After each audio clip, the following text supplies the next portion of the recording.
Hello everybody and welcome back to yet another episode of The Gloving Paradigm, where I am your host, Peter aka LPD Dubuque, the cringiest glover on YouTube. We know. 2 very boring minutes later. Alright, this week we are going back to Dr. LaBan's analysis on movement, and we're going to continue on with the second part. Even though this is technically the third part, but the very first part was just a review of everything. Neither need to go into any further than that. But we're going to continue on with the second part, which is known as effort. Now, the reason why this one took me as long as it did, because I needed to really sit there and think about how to apply this to gloving and really how to break it down when you're applying it to gloving, because it's not as simple as just saying A equals B and B equals C type deal. Like that's not necessarily the case here when it comes to effort, because effort is a much more complex part of this analysis than I would say any other parts that you would see within the LaBan's movement analysis. So basically what I'm doing in this episode is I'm going to give you a definition, give you a few examples. We're going to break down the categories that it goes on within this particular subject and just keep going on from there. And of course I'm going to just show you guys how you're supposed to think about this critically when it comes to gloving, and give you of course good examples of what you need to look for when it comes to that. Hell yeah, yeah, hell yeah. So first things first, what is effort? Effort, or what LaBan sometimes describes as dynamics, is a system of understanding the more subtle characteristics about movement in respect to their inner intention. The difference between punching somebody in anger and reaching for a glass is slight in terms of body organization. Both rely on the extension of the arm. The attention to the strength of the movement and control of the movement and the timing of the movement are very, very different. What the fuck are you talking about, man? So, essentially when it comes to effort in this analysis is the how and why to describe it all, if that makes any sense. So if we look at the body being the what, being the thing that I'm making the movements, making the shapes and all that stuff, which we did cover that in that episode. You can go check it out right over here. You know, it's always over there. Effort is pretty much going into the how and why. You know, this is where you hear a lot of people talk about moving with intention and being able to convey emotions and, again, intention with the movements that you're doing.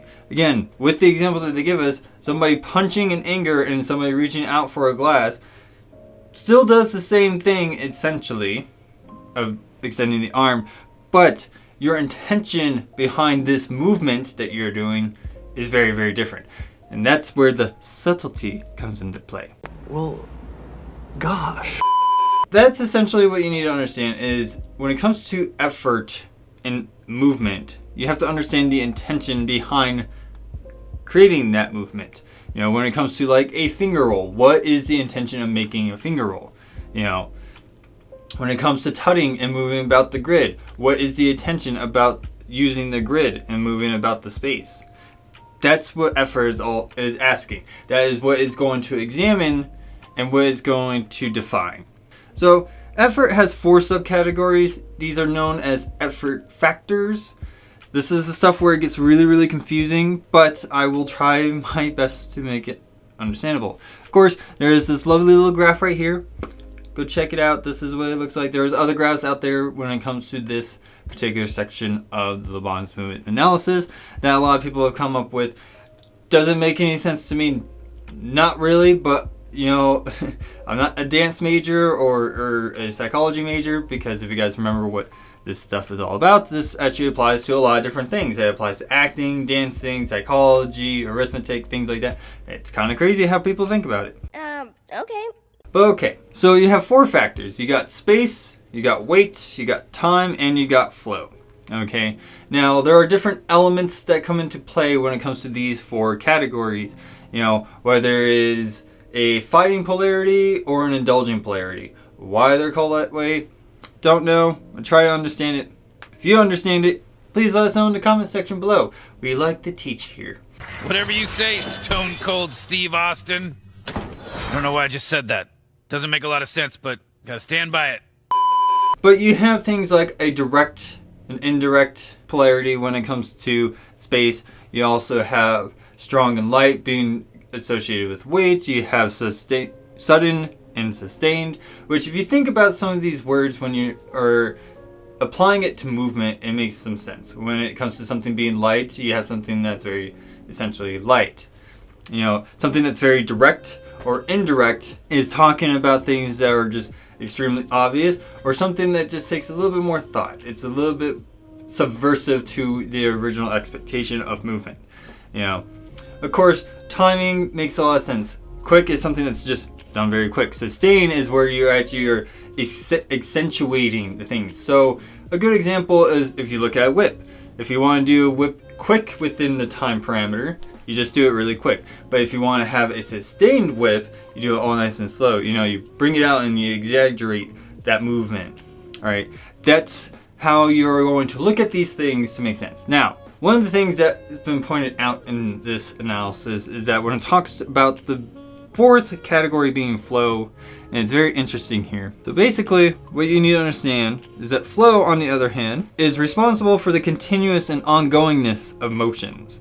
Okay, so if you guys remember, what I use to define flow when it comes to gloving is that it's not that you're constantly moving, you're constantly going, stuff like that, which yes, essentially that's what it is.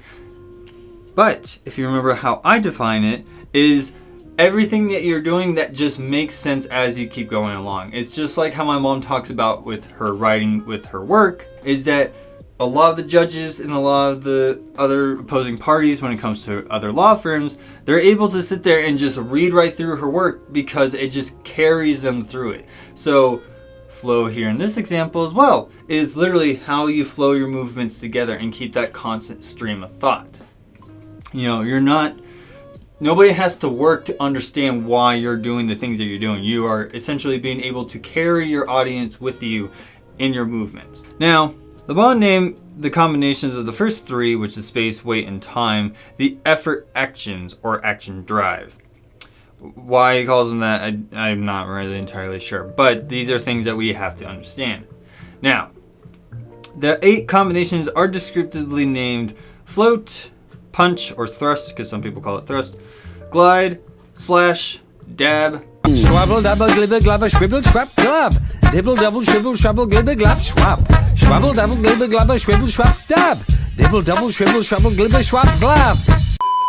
ring, flick, and press.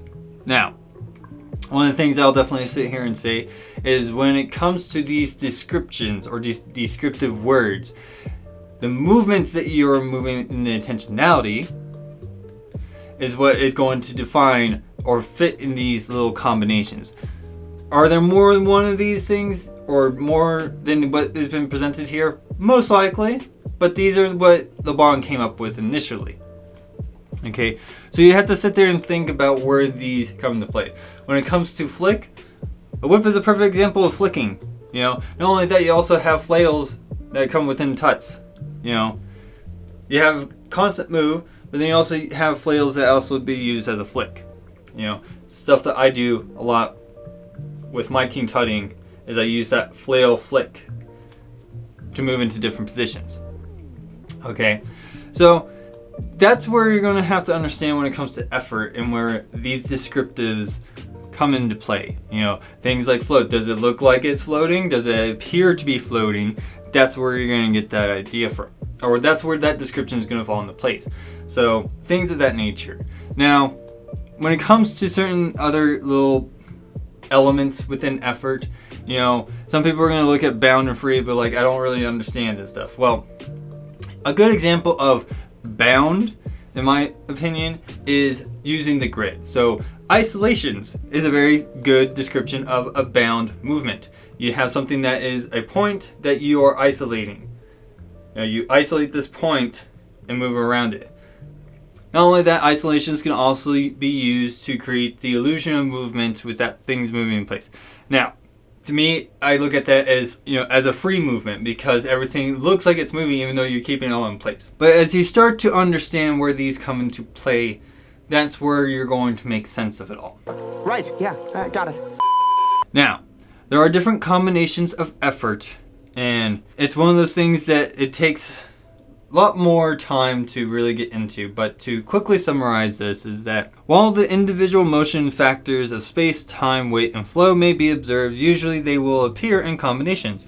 Combination of 3 motion factors are known as drives, and those drives are the action drive where flow is missing. You also have the passion drive where space is missing, the spell drive where time is missing, and the vision drive where weight is missing. Okay, these are just different categories when it comes to applying these particular movements and these particular subcategories or factors, or whatever words you want to use here. Now, alongside the drives, combination of 2 efforts known as states. Why they're called states, not entirely sure. But once you actually hear they're pretty much the categories, then it starts to make a little sense. So you have things like awake, which is space and time. You have dreamlike, which is weight and flow. Distant, which is combining space and flow.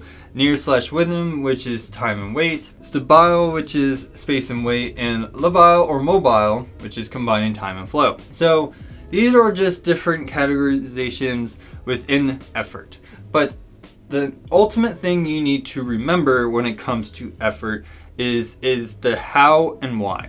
How are you moving and why you are moving. Now, going back to the example in the very, very beginning between the difference between a punch and reaching out for a glass, are very similar in terms of what you are seeing in terms of body organization. The extension of the arm is pretty much almost identical, right? But the intention behind it, the why you're doing it, is the thing that makes it massively different. You're punching in anger. You're reaching out for a glass for thirst. Whatever the case may be. So when it comes to applying this to gloving, you really have to sit there and understand the intentionality behind the movements that you're making. A good grand example that everybody should know is impacting.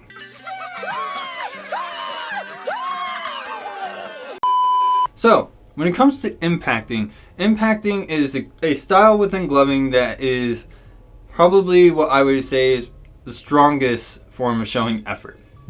Because everything that a master impactor I should say, is doing is all within the intention of the movements that they're doing. Not only is it the precision of where their placement of their eye nose is, but it's with the movement that they do on the field of vision. Okay, now we've talked about box theory and how they operate within that, or most of the time they like to operate in that. I'm not saying that they always have to, but is one of the key factors when it comes to a classic impacting show, that it's all about the intentionality of their movements when they do the things. How are they keeping it bound and free, how they're keeping things in place, things of that nature. But there's a lot of intention behind what they are doing, between their mode sequencing, their light placement, and also pretty much what they're doing in combinations with the other fingers. Not only are they sitting there just going like this to do a direct forward thrusting motion, but they're also giving you something else to watch as well, which adds in those layers of movements which add into the overall intentionality of what they're doing. Why are they doing something like this to bring a light in and forward? Because they want you to have your light attention, but they also want to show something reacting to the movements that they're doing. And that's all intentional. Now, full effort, where all 4 of these are combined together, is very rarely observed, but it's one of those things that happen very momentarily. Do I have an example of that in gloving? Not really. But I think I will leave that for you guys, so let me know what you guys think. What is a movement within gloving that has all 4 of them put together? Would I say that finger rolls would be that, because I consider the finger rolls the quintessential lesson of gloving? Maybe. It's entirely possible. But again, I would like to hear what you guys have to say about that. So, what is it that I'm pretty much conveying to you when it comes to effort? Is essentially what I've repeated multiple times, is the how and why. How you are doing it and why you're doing it. Do I think why you're doing it is much more important to understand? Yes. Because it's your intentionality behind your movement is going to convey itself to your viewer. That's why when you hear a lot of people talk about light shows or any finger shows or anybody's techniques where they say they're just full of intention, everything has a purpose to it. That is the effort that is being applied. That is you examining and observing what effort looks like.